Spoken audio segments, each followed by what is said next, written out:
What's up? Welcome into your daily Buckeye Blitz for a Monday. Let's kick the week off right with some Buckeye football. We do it every day here. Monday through Friday, you get your Buckeye Blitz. Today at 4:30, we will be going live with our usual Monday, Wednesday, Friday Buckeye Rush Hour. We'll do probably 30 minutes to an hour on Buckeye football. So hope you will return and check us out. Gotten quite a few new subscribers and new viewers, so appreciate you.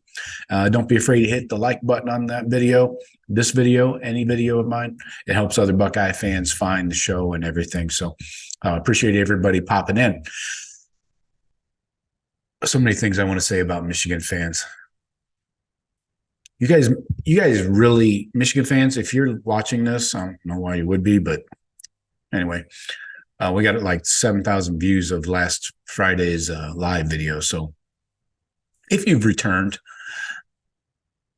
most of you Michigan fans have got serious mental problems, man. I'm not making that up. Like, you need therapy, like real therapy. Maybe you can get a group rate, chip in with a few of your friends or something. I don't know. But you guys love, and I mean love, projecting your problems onto other people, blaming other people for your problems. Buckeye fans are your problem, right? We created the entire mess in Ann Arbor. We did that. Buckeye fans, Ryan Day, yeah, we did that. Okay. Again, get some freaking help. Maybe grow up. I don't know. Stop doing meth. Another good piece of advice I got for you. But anyway, we're talking Buckeye football. That's enough of the trash talk in the toilet up north. All right, we're talking offensive grades and stats for the Buckeyes after this 24-10 victory over Wisconsin, the Badgers. So we'll start off talking about the passing game.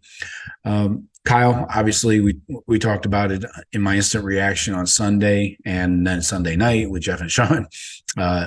Kyle did not look good in the first quarter, first third of the game, I guess. So a quarter and a half. He went 17 for 26 on the day, 226, 2 touchdowns, 2 picks, 65% completion. Now, I will say, in his defense, that looking at his progression throughout the game, he started off wonky, throwing things over Marv's head, in the dirt, behind people. So didn't get any consistency going really until late in the second quarter and into the third. In the third quarter, starting with, about 12:30 left in the third quarter, he really cranked it up. That was, he didn't have any interception. He had the interception, the second one in the second quarter. So, but he had 7 completions in a row over multiple drives in the third and fourth quarter. So we'll get into that. And we're going to talk about the running game. I noticed something very peculiar, and you guys probably noticed it too. So when we get to the running game, we'll talk about that. But at least I've said this like every week, at least we're getting these mediocre performances in wins, things we can build from, issues to correct, stuff to work on in wins. Kyle has not cost us a game yet. I know, yet. Everybody's saying yet. But anyway, let's talk about Kyle. I'll show you his pass chart here real quick so you can see where things are going.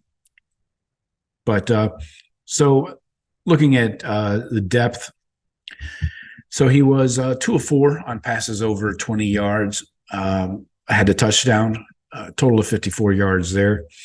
And did have 3 knocked down. Medium from 10 to 19 yards, he was 6 of 11, 54%. So you can see the completion percentage is going up from 50 to 54. 8.4 yards per attempt there. Did have the 2 interceptions in that range, that 10 to 19 range. So that's not great. But I did want to go back and the 20 plus over 20-yard passes. 2 of 4 is really good, and the touchdown. Short yardage, moving on down closer to the line of scrimmage, 0 through 9 yards, 7 of 7, a perfect 100%, 73 yards and a touchdown. You'll remember Marv got one of those on a drag route over the middle where a linebacker was supposed to take him. Sorry. And then behind the line of scrimmage, he was 2 of 3 for 7 yards. So nothing fantastic there. We'll say you'll notice the medium passes, 6 of those went for first downs. So that's excellent.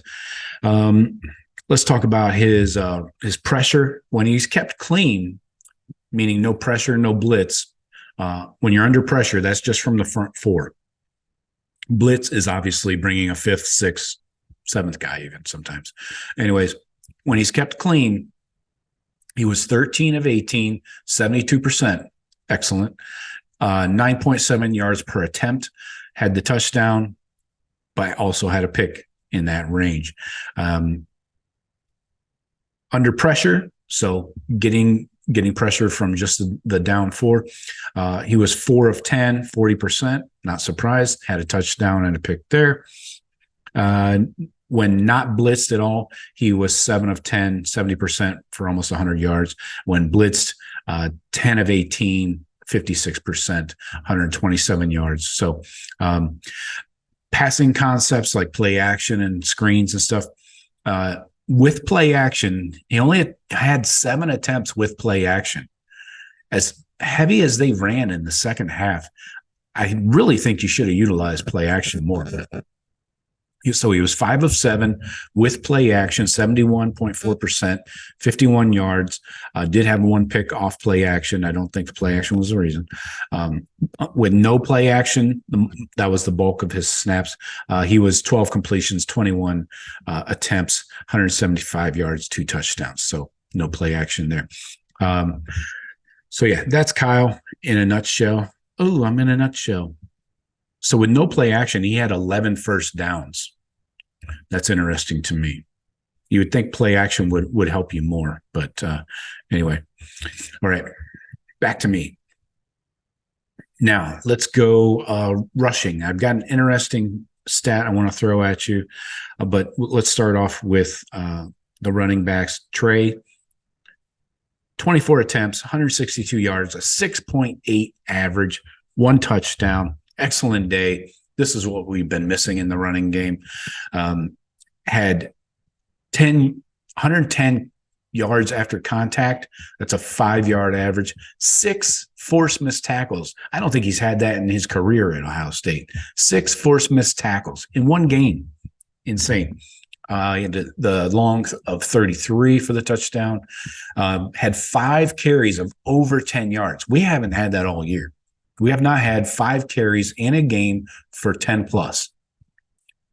Yeah. Trey, a healthy Trey is a deadly combination for the Buckeyes. Oh, by the way, he had 3 carries over 15 yards in that game. 6 carries for a first down. And you can't underestimate his abilities in the pass game. 5 targets, 4 catches, 45 yards. Did have the one they're giving him a drop in the end zone on that fade route. I don't know. That's a tough catch for a running back. You know, it's like right over the shoulder. That's rarely completed to a running back. I would throw that to a receiver and feel much more confident that it gets done. But X-Man Xavier Johnson also chipped in. He had 4 carries, 29 yards, a 7.3 average. I like the way they used Xavier. He had a long of 10. And did he have any? No, he did not have a catch out of the backfield. And then Chip had 5 attempts, 9 yards. Didn't really get anything going, a 1.8 yard average. Did have 1 missed tackle. And yards after contact, X-Man had 4.5 on average, Chip 2.4. So now the stat that I want to throw at you guys, I found very almost concerning / interesting. So I went back and I commissioned a study, which is to say I went back and looked at the drive charts for the Wisconsin game for the Buckeyes. So I felt in the second half, we were way too predictable on first down. On first downs, I felt like the entire game we were too predictable. We ran way too many times on first down. You know, I feel defenses are keying on that. Don't you? I mean, it's 1st and 10. A lot of teams are going to come out, run the ball on first down. So here's what I found in my study. 16 runs on first down out of 32 first down plays. So the Buckeyes had, where they take over a possession or they gain a first down in a drive. So all of the first down plays in the game, you had 32 of them. They had 16 runs, so exactly 50%. You're like, damn, Joe, that's pretty heavy, like a perfect split of 50-50, right? Hold up. Let's look at the second half alone. 13 of the 16 first down runs in the second half were runs on first downs. Let me repeat that. It didn't come out right. On first downs, 13 of 16 times we ran the ball in the second half. If that's not way too predictable, I don't know what is. Maybe it's a way to help Kyle get settled in the second half.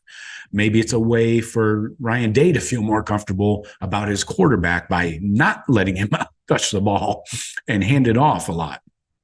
Whatever it is, it was obvious we were running the ball on first down virtually on every first down. 13 of 16, second half only. Wow. So that's play calling. And again, I don't want to be predictable, So let's see what else we have here. Let's go to receiving. Covered rushing. We'll get to the blocking in one sec. Marvin Harrison Jr. obviously led the team. 10 targets, 6 catches, 123 yards, 2 touchdowns, a 20.5 average per catch. Another great day. What can you say? This guy's got to get Heisman votes, right? I'm sitting on like a 5-1 ticket. No, 50-1. Yeah, plus 5,000. Anyways, looking at Marv's stats here, Yak, he had 36 yards after catch.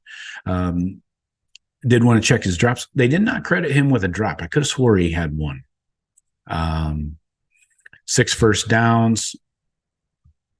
Marv on completed passes. What else here? That's about it, I think. Got the Yak. Yards after catch. Marv never gets a ton there, but then you got G. Scott. G. Scott, who knew? 2 catches on 2 targets. Oh, Marv had 6 catches on 10 targets. Should have had at least 5 more targets in the game, in my opinion. G. Scott, no Cade Stover, no catches for Cade. He played plenty. G had 18 yards. Julian Fleming, 3 targets, 2 catches. 19 yards total. Did have a drop on that deep ball early in the first half. Could have changed the complexion of that drive, in my opinion. That was down around, I think he was inside the red zone, like around the 16 of Wisconsin. The ball went right between the defenders, hit him in the stomach. Anyway, Carnell Tate, 1 catch on 2 targets for 14. TreVeyon, we mentioned, 4 catches, 5 targets, 45 yards. And then Chip, 2 catches, 3 targets, 7 yards. So minimal contributions there. TreVeyon, though, did have 36 yards of yak on those 4 catches. That's very helpful. Let's go look at the blocking. This is another one of those Jekyll and Hyde stories with this freaking O-line, man. Pass blocking. Josh Simmons, great day. 88.4. Might have been one of his best days. He allowed 0 pressures, 0. No hits, no hurries, no sacks. Great day. All right. Now, Matthew Jones. excellent day too. 81.3. No pressures, no hits, no hurries, no sacks. Excellent. I do want to point out before we continue on, TreVeyon Henderson graded out an 80 in pass protection. Excellent job. He had nine snaps where he had to pass block. Or 6. I'm sorry, he had 6. No pressures, no hits, no hurries, no sacks. Excellent. Chip Trainum, much improved from 0.0 last week. He had graded out a 79.1. Excellent. He was in on just 3 pass plays in pass blocking. Now, Carson Hinsman, issue here, 59.4. He allowed a hit on the quarterback. Donovan Jackson, 56.1. He allowed a hit, 2 hurries.